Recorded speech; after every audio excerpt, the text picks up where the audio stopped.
Have you ever ended a relationship, but still felt like you weren't completely free from the past? Before we begin, make sure to subscribe to the channel and tell me in the comments if you've ever felt this way. Because today we're going to talk about 7 powerful signs that show you're finally letting your ex go. To make it more real, we'll follow the story of Clara and Freddy, 2 people who once shared something intense, but after their breakup, had to rebuild themselves from the inside out. The first sign is when you stop revisiting memories of your ex. Clara used to spend hours scrolling through old pictures of Freddy, rereading their messages, and replaying every moment as if it had just happened yesterday. Every picture brought a wave of nostalgia mixed with guilt. But now, when she stumbles upon an old memory, she simply smiles, softly, peacefully. She remembers the good moments, but without pain, without bitterness. That's the first real sign that emotional detachment is happening naturally. We often believe that forgetting means erasing, but in truth, forgetting means learning to live with the memories without letting them hurt you anymore. If you've reached that stage where you can look back and not feel that deep ache, you're already healing.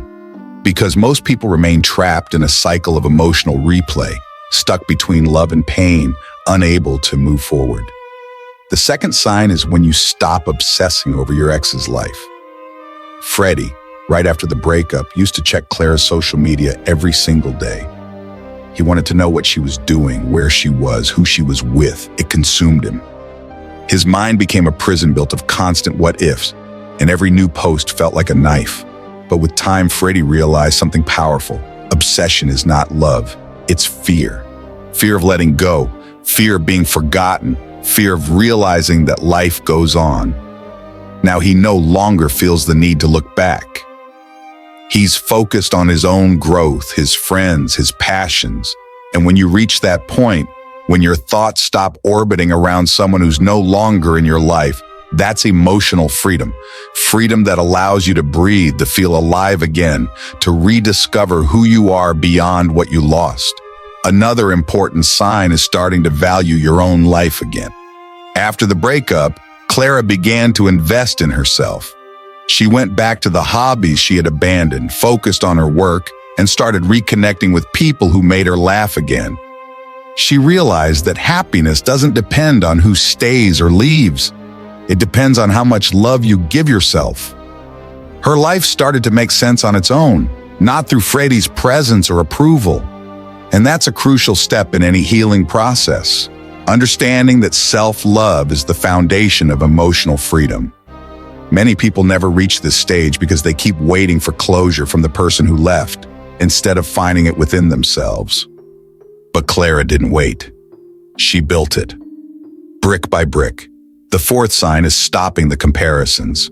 Freddy, during the first few months, compared everyone he met to Clara. Their smiles, their voices, their way of listening, everything was measured against her. But slowly, he realized that comparing means living in the past.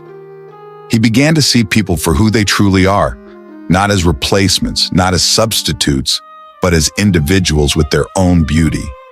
That's when emotional maturity begins, when you stop measuring the present with the ruler of the past. It's not just a sign of healing, it's a sign of evolution.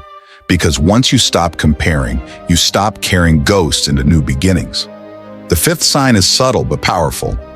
The emotional charge around your ex fades away. Clara, once filled with anger and sadness, now remembers Freddy with neutrality, sometimes even with gratitude. She doesn't feel the need to blame him or herself anymore. That doesn't mean she forgot. It means the pain lost its power. When a memory stops hurting, when you can recall it without tears, that's when you truly know you've let go. The wound may still be there, but it has turned into a scar, a reminder, not a chain. The sixth sign is feeling ready for new experiences. Freddy started to go out again, to travel, to explore new things, not to fill the void, but because he was genuinely enjoying life again. He stopped living in reaction to his past and started living with intention. That's when you know your healing is real. Not because you've erased someone, but because you've made peace with their absence. Many people mistake numbness for healing, But real healing isn't about indifference. It's about reclaiming your joy.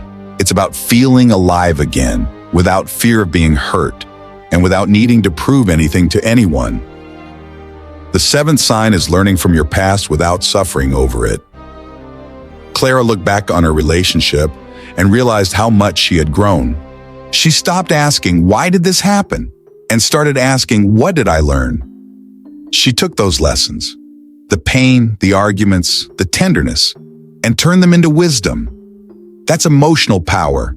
That's the moment when your past becomes a teacher instead of a tormentor. When you can look back and smile, not because it didn't hurt, but because it made you stronger. You've crossed to the other side of heartbreak. But let's be real. Healing isn't linear. Some days you'll feel free. Others you'll feel the ache all over again. And that's okay. Clara had nights when she cried, when she missed Freddie deeply, but she didn't let that define her progress. Freddie also had lonely nights, moments when he doubted his strength. But both of them understood something essential. Pain doesn't mean you're going backwards. It means you're still human. Healing is not about never feeling pain again. It's about not letting pain control your life anymore. And there's something that helps a lot during that journey: building new routines. After a breakup, there's an empty space where that person used to be, and that space needs to be filled, but not with distractions.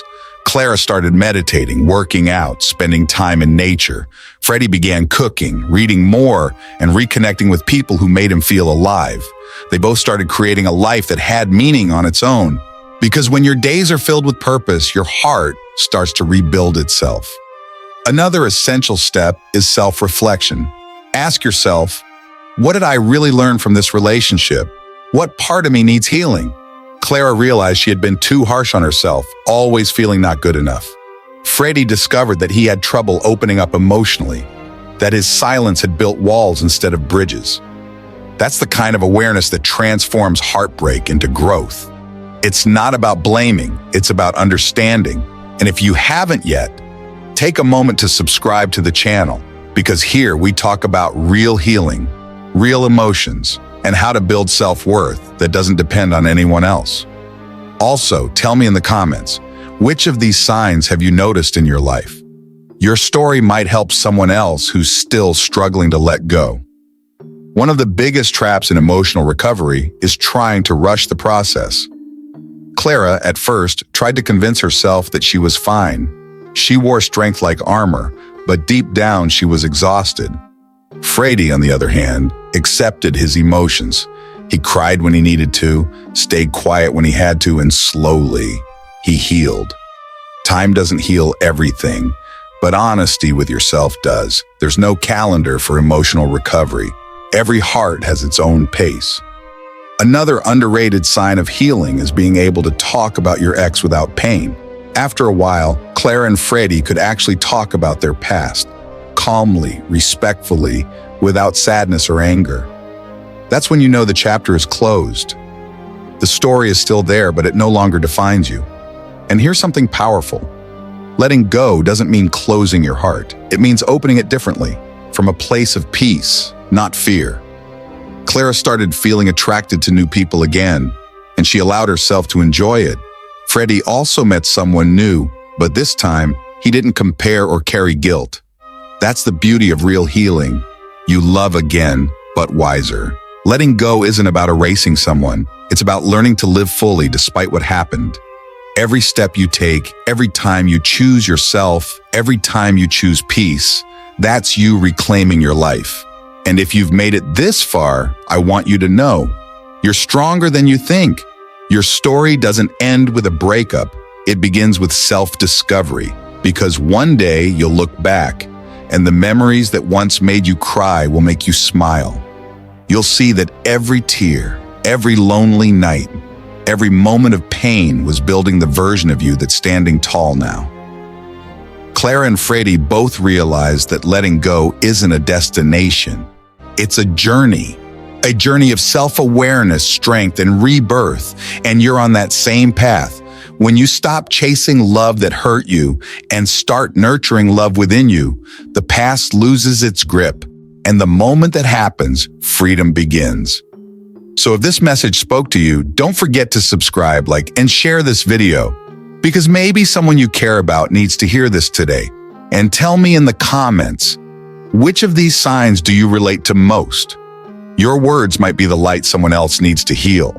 In the end, overcoming your ex isn't about winning or forgetting. It's about finding yourself again. It's about realizing that love doesn't end when the relationship does.